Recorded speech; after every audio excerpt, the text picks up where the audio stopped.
বাংলাদেশ নারী ক্রিকেটে যেন চলছে একের পর এক বিস্ফোরণ। জাহানারা আলমের অভিযোগের পর এবার মুখ খুললেন সাবেক অধিনায়ক রুমানা আহমেদ। এক সাক্ষাৎকারে তিনি সরাসরি অভিযোগ তুলেছেন দলের অভ্যন্তরে অস্বস্তিকর আচরণ, অপমান এবং সিনিয়রদের প্রতি অশ্রদ্ধার কথা, যার কোনো সঠিক সমাধান দেয়নি বাংলাদেশ ক্রিকেট বোর্ড। সম্প্রতি গণমাধ্যমে দেওয়া সাক্ষাৎকারে রুমানা জানান, মঞ্জু ভাই টাচ করে কথা বলা পছন্দ করতেন, ইনফ্যাক্ট শোল্ডার ধরতেন, পেছন থেকে এসে দুই হাতে ধরে কথা বলতেন। কোনটা গুড টাচ আর কোনটা ব্যাড টাচ এতটুকু বোঝার মতো ক্ষমতা মেয়েদের আছে। এছাড়া জাহানারা আলমের সাম্প্রতিক অভিযোগ নিয়ে রুমানা বলেন, ওর ইন্টারভিউ দেখার পর খুব খারাপ লেগেছে, গিল্টি ফিল করেছি, ভাষা খুঁজে পাচ্ছিলাম না, তাই একটা স্পিচলেস স্ট্যাটাস দিয়েছিলাম। আমি 2023 সাল থেকে বলে আসছি টিমের মধ্যে এরকম কিছু একটা ঘটছে।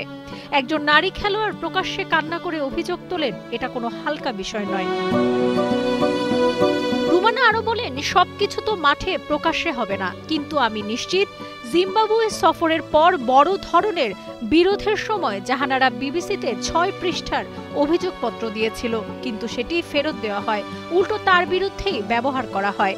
রুমানার দাবি, এসব বিষয়ে বিসিবিকে একাধিকবার জানানো হলেও কোনো কার্যকর তদন্ত হয়নি। তার মতে, আমাদের সিইওর কাছে এসব জানানো হয়েছিল, কিন্তু কোনো ব্যবস্থা নেওয়া হয়নি। মিডিয়া জানতো, দেশের সবাই জানতো, কিন্তু বোর্ড জানতো না, এটা হতে পারে না।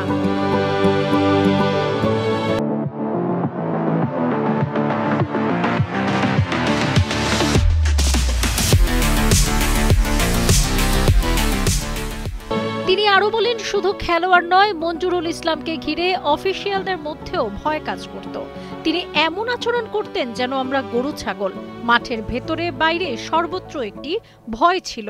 এছাড়া নিজের বাদ পড়া নিয়েও ক্ষোভ প্রকাশ করেন সাবেক অধিনায়ক রুমানা আহমেদ। তিনি বলেন, মঞ্জু ভাই বলেছিলেন আমার পারফরমেন্স ঠিক আছে, কিন্তু অজুহাত দেওয়া হলো ফিটনেস। একজন পারফর্মার কিভাবে আনফিট হয়? আমাকে ইচ্ছাকৃতভাবে কালার করে বাদ দেওয়া হয়েছে। আমি টানা 4 বছর দলের নেতৃত্ব দিয়েছি, তবু কেউ কিছু জিজ্ঞেস করেনি। রুমানার মতে, জাহানারা বলেছে, আমি বলেছি এখন বোর্ডের শোনার সময়। আমরা সিনিয়ররা না বললে জুনিয়ররা চিরদিন চুপ থাকবে। এখন শুধু বাংলাদেশ নয়, গোটা বিশ্ব বিষয়টি দেখছে। বোর্ড যদি আগেই ব্যবস্থা নিত, আজ এত দূর যেত না। জাহানারার পর রুমানা আহমেদের এই সাক্ষাৎকার শুধু একটি অভিযোগ নয়, বরং নারী ক্রিকেটের ভেতরকার বাস্তবতার পর্দা উন্মোচন। এখন প্রশ্ন একটাই, বিসিবি কি অভিযোগ সত্যিই মানবে, নাকি আবারও চুপ করে যাবে আগের মতো?